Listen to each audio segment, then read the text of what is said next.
are we, as the venture plus the founding ecosystem in India, focusing a little too much of problems just around us, because of which we are essentially building solutions which are focusing only around the Indian ecosystem, because of which we are limited by the headline cap, which is the GDP per capita that the country actually has to offer. And there is, like I said back then as well, rightly, there is no right and wrong answers to this. What are your thoughts on this? Maybe Pankaj first. So I feel, just in the example which you took, right? Only two things probably worked in that context, right? The one could be the product need in the market, right? And along with the product need, the team is capable enough to take that product to some right set of institution, which has actually helped them in terms of taking that from 1 million to 20 million or whatever the number is, right? Um, and when this is like something which is my observation, because we have done a lot of global fintech yatras as well. Whenever we meet with the founders who are probably building from Europe or probably building for US or any other market like Middle East also, the perspective of the founder is always like to build for the global, right, from the day one.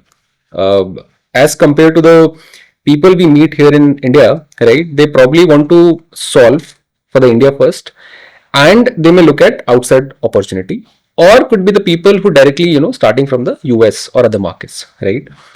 Uh, and there are a lot of constant around it. Like if you are starting from US, then you need different sort of a capital because you need to hire resources, you need to set up office, right? So all of that sort of a cost.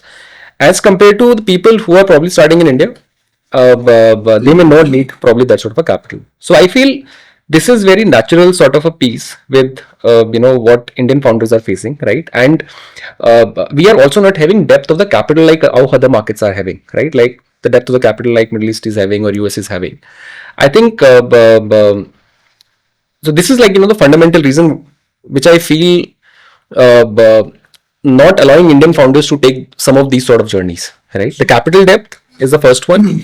The second is like their own sort of mindset, which probably why don't they think from the point of view that my India may, let's say, just operate in 6 months, do everything, build distribution, build a product which can actually make sense to some of these large organizations and just go to the global. But to do all of that piece is the capital. So this is more like a flywheel wherein, they just again stuck कि यार ये आएगा तो ये करेंगे तो ये आएगा, right? And also tell what is it that we should be doing as an ecosystem differently. Say somebody who is out there in Sweden, or somebody who is out there in even smaller geographies and so on and so forth.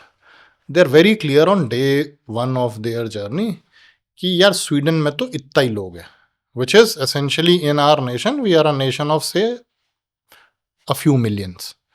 So you're clear. That if I want to make it big, I don't have domestic market to make it big. So therefore, your starting point should be more beyond your domestic market. Otherwise, you will not. Otherwise, आप परचून की दुकान खोल रहे हो. There's no point, right? So in your domestic markets, you know that you have a limitation. On the contrary to that, Indian founder knows that there are.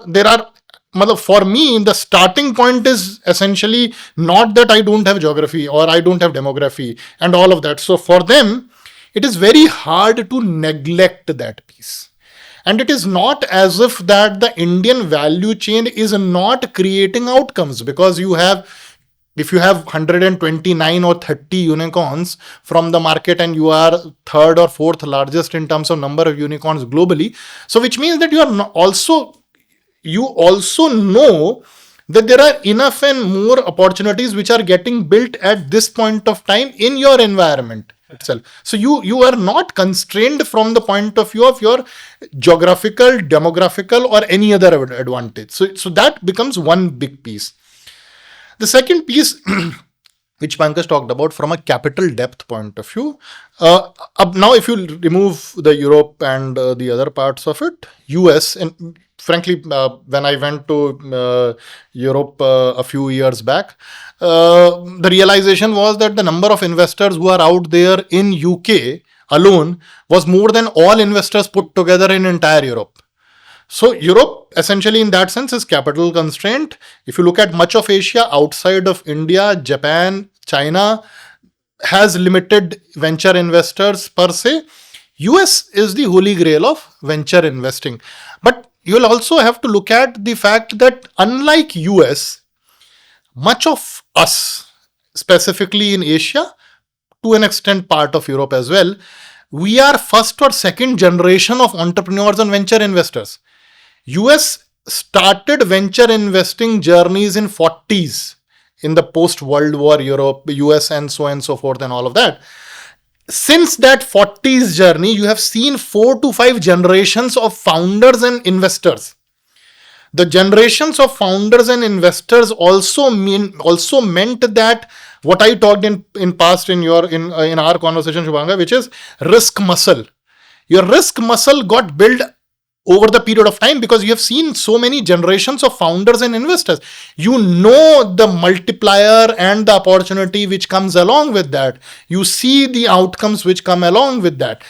Each time a higher risk creates a higher reward, there's somebody who's looking at that and aspiring for it. So therefore, that essentially brought in today possibly the 4th and 5th generation of founders and investors who therefore bring a very, very different kind of risk capital which does not exist in our markets because हमारे वहाँ founder भी नया है, investor भी नया है. ना तो investor ने पैसा ढंग से बनाया ना founder ने ढंग से बनाया. So if you have the two core constituents of the value chain, which is investor and the founder, and both have not at scale made money, and you have very few examples of that, it becomes very, very difficult to essentially kind of find that depth of capital. But there are certain micro examples which essentially point to you that if something right is done in one particular geography, it leads to multiplier impact in that geography if the entrepreneurship is at the core of it. An example of that is AU's success coming out of Jaipur. The success of AU that came out of Jaipur and Rajasthan and Jaipur essentially being a society of entrepreneurs who would take risk in any which case. Today you have 5-6 other NBFCs ranging from 500 to 1,000 crores to 10,000, 15,000 crores who have grown there because of the success of AU, the talent that it got to the market, the people it attracted, and it made the idea of entrepreneurship, the risk associated with it, lucrative enough for people in that market who are entrepreneurs or risk takers on their own to take the plunge. So it's essentially not just about the depth of capital, but also the kind of capital and the risk the capital is willing to take.